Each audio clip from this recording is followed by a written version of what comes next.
Hello bachcho, let's see the question, and the question says that let z be the set of all integers and r be the relation on z defined as r equal to a comma b such that a belongs to z and b belongs to z and a minus b is divisible by 5. Prove that r is an equivalence relation. तो हम लोग क्या करेंगे यहाँ पे सबसे पहले हमारा की कॉन्सेप्ट लिख लेंगे जो यूज करने वाले हैं। तो जो हमारा की कॉन्सेप्ट हम लोग यूज करेंगे वो ये होगा कि relation a relation are defined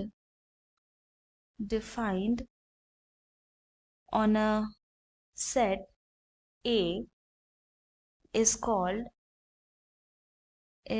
called an equivalence relation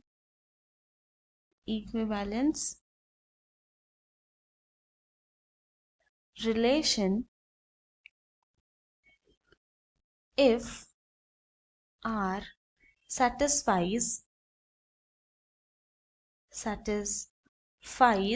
following condition.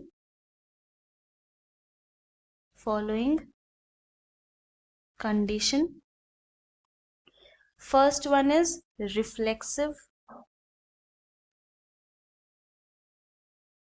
यानी कि a comma a belongs to relation R for all a belongs to set A. Then second one is symmetric property. इसमें क्या होता है, अगर a comma b relation R है, this implies b comma a के बीच में भी रिलेशन R होना चाहिए for all a comma b belong करना चाहिए सेट A में।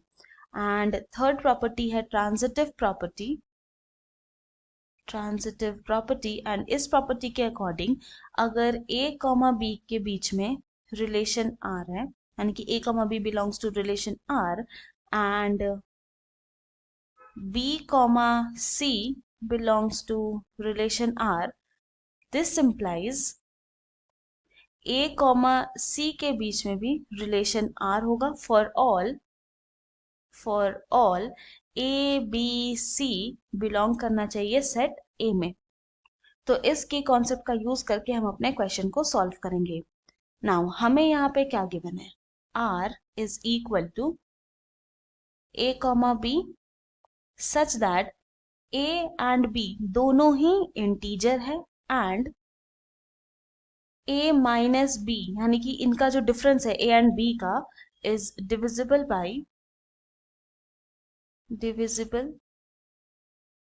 बाई 5। ना हमें यहाँ पे ये प्रूफ करना है कि R जो है वो इक्विवेलेंस रिलेशन है।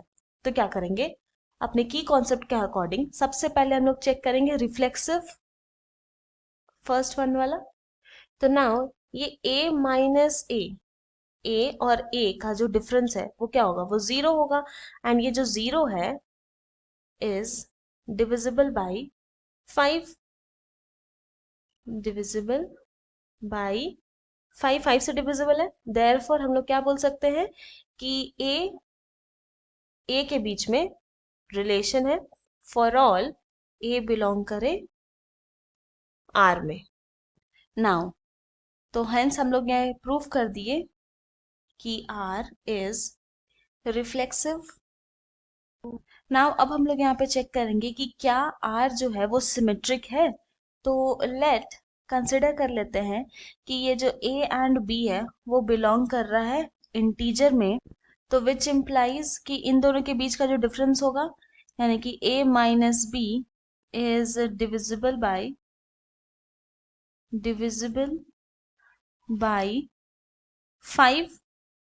नाउ दिस इम्प्लाइज ये जो a माइनस बी है उसको हम लोग लिख सकते हैं ना इस तरह से, माइनस बी माइनस ए, तो ये इज डिविजिबल बाई 5 होगा। नाउ अब क्या करते हैं, -1 मल्टीप्लाई कर देंगे, तो -1 multiplied by minus B minus A is, ये भी डिविजिबल होगा 5 से, डिविजिबल बाई 5। तो दिस इम्प्लाइज क्या होगा, -1 मल्टीप्लाइड बाई -b-a हो जाएगा, b-a। तो ये आ गया यहाँ पे क्या, b-a इज डिविजिबल बाई 5। तो देयरफॉर हम लोग क्या देख रहे हैं कि ये जो b, a है वो रिलेशन बन रहा है, बी एंड ए के बीच में रिलेशन। तो हेंस हम लोग ये बोल सकते हैं कि R इज सिमेट्रिक।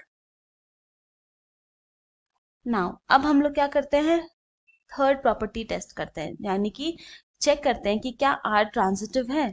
तो late a, b belongs to integer z and b, c belong करे integer z में, then a minus b is divisible